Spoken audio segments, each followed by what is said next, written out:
lessons I've learned from traveling to something like 40 countries and living probably in close to around 10 different places, countries, a few different regions in the US. So I want to share those with you today. Stay tuned. All right, number one, allow it to be tough.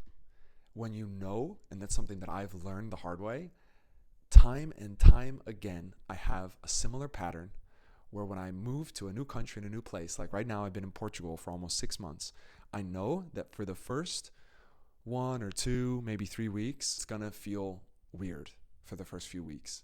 And I allow that. I accept that. I've come to understand that that's what it is, and it's just gonna happen.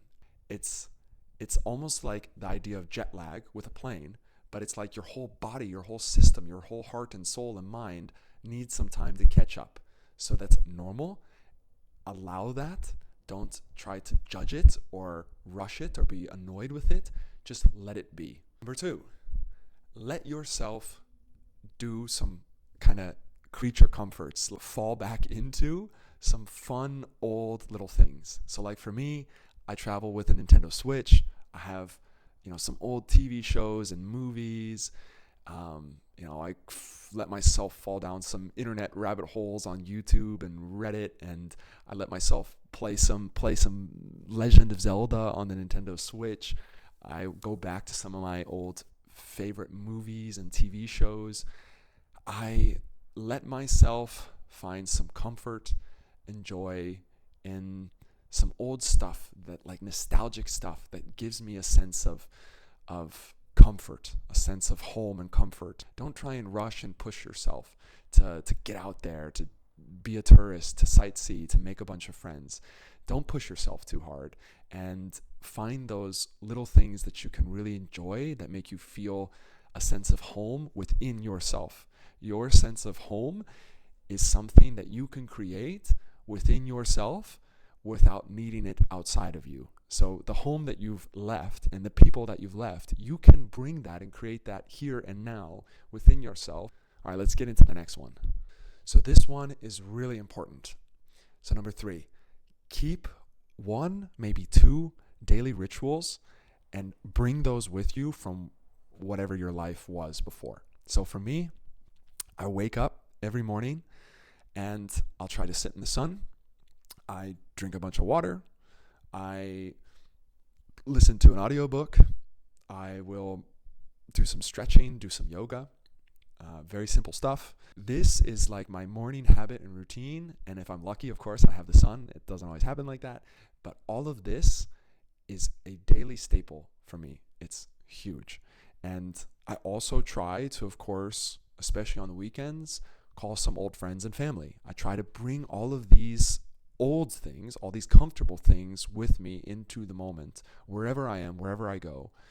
And of course, I bring a few of these creature comfort things with me to have these old rituals and old habits into the new reality, into the new world that I'm in.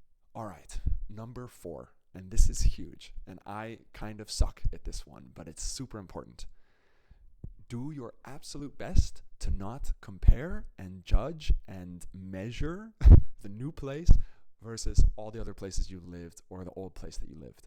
It is super easy, especially like for me, now that I've lived in probably at least 10 different places or countries or cities, it's super easy for me to pick and choose and compare and measure and judge all of the things from the previous place or some of my favorite places to my new place. And be super careful about this. Be really careful about this. Don't fall into this trap. It's never apples to apples. It's always apples and oranges. It's always something different.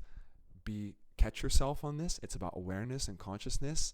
That's important with meditation, journaling, mindfulness. Be careful to catch yourself on this. Notice it. Don't be hard on yourself. Just notice that you're doing this comparison and then do your best to just drop it.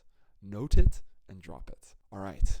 And last but certainly not least, and probably the most important one, number 5, create your new little microcosmos, your micro community. If you can, try to have some of your old friends or family come and visit you within the first month or 2. Unfortunately for me, that's almost never really happened. I maybe didn't push for it hard enough, but that's something I definitely can say, really push to have your friends and your family come and visit you within the first month or two.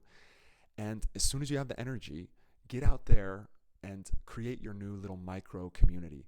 Seriously, all it takes is one or two, maybe three good connections that can maybe be possible over just a few weeks of going to meetups, going to events and activities that you see online.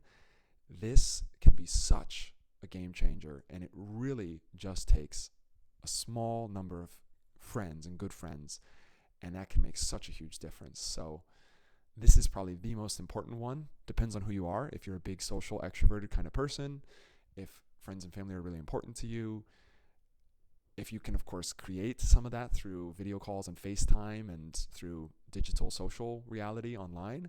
But this is so important. So make sure you take some time for that. All right. So those are my short little list of tips and tricks. If you're moving around a lot and you're moving to different countries and places as an expat, a nomad, a traveler, a backpacker, an immigrant, migrant, etc., I hope they've been helpful for you.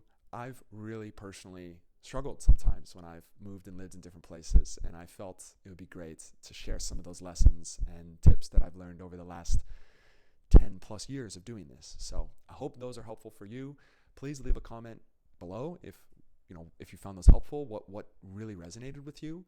And if you'd like to dive into this further, and if you'd like some more support and help on this, you can always book a call with me and schedule some time to talk with me one-on-one, and we can get more, deeply and personalized into your situation, and I'm sure we can help you. So take care of yourself, be kind to yourself, take it nice and slow. So, all right, take care, bye for now, and be well.